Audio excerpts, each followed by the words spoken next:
Hi, so good morning. My name is Nathan from Shopasing POS, founder and developer of Shopasing POS.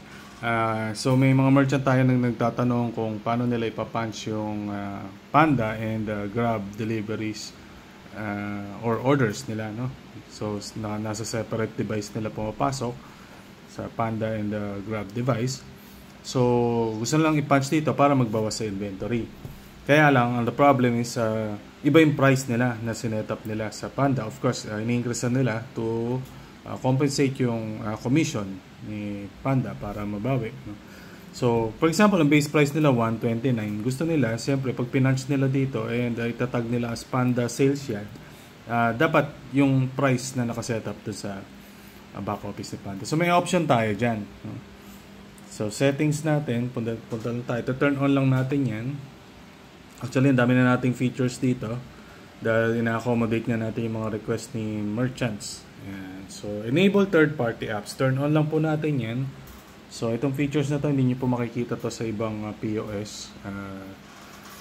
Ayan. So, Panda and Grab. So, meron na po tayo niyan. So, ito po yung base price natin, $129. Yung regular price niya. Pero pag pinindot ko yung Panda, ayan. So, nag-i-increase na po siya. Depende rin sa sinetup natin. Sa akin po, ang sinetup ko ay 40% na increase.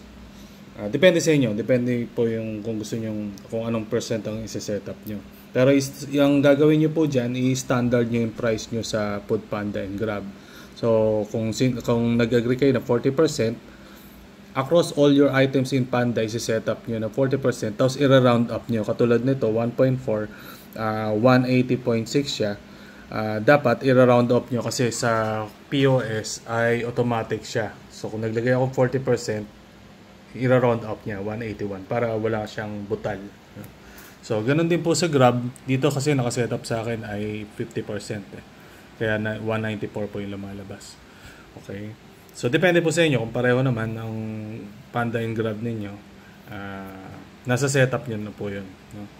But ayan po, pag pinindot natin yung Panda, ayan, babalik siya sa regular. Pag pinindot nyo ulit yung Panda, babalik siya doon sa increased price niya or yung rate na sinetup natin as well as doon sa Grab. Okay, try natin, check out natin. Okay, so wala nang ibang option, Panda na kasi pinili natin. Kasi pag regular po yan, ganito po yan. Kung walang naka-select na Panda, regular price yan. So pwede kayo mamili kung cash, yan, cash, GCash card. So balik natin, no? Piliin ko po ulit yung Panda, 181. Okay, so Panda na lang yung mapipili na. Then, click natin, 181. Continue, confirm. Yan. So, ganun lang po kadali. So, na-punch na natin. So, meaning, pag na-punch nyo po sa POS, magbabawas po sa inventory nyo. Okay. And then, kung titignan natin itong receipts, ayan. Okay, so 181 po siya. And nakatag siya as Panda sales. So, meron tayong reports niyan. Sa back office na makikita kung ano yung mga sales ng mga Panda and Grab, no? Actually any other pwede pa tayo magdagdag kung meron pang other third party ordering apps. By the way, kami sa Shopasing maglo-launch din kami ng sarili naming ordering app, which is ang kagandahan naman yon, you don't need to punch na kasi diretso po papasok yan dito sa online orders natin. Ayan po. So, ito po, ongoing na po yan. So, pag ang mangyayari po niyan, ipapadownload nyo lang sa customer nyo yung ating online, Shopasing online ordering app. And doon na sila mag-order. Ito po, makagandahan. Ipaprocess nyo na lang. So, papasok na dito, i-check out nyo na lang po yan. So, ito, under testing na po yan. No? Yan, preparing, ready. Then, automatic, mapupunta yung order dun sa rider.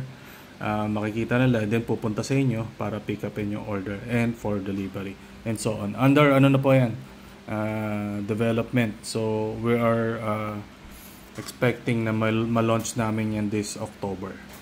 So I'll be releasing another video for the online ordering app, but for this one, at least nakita nyo na capable po yung ating POS to accept or punch yung inyong third party ordering app like Panda and Grab.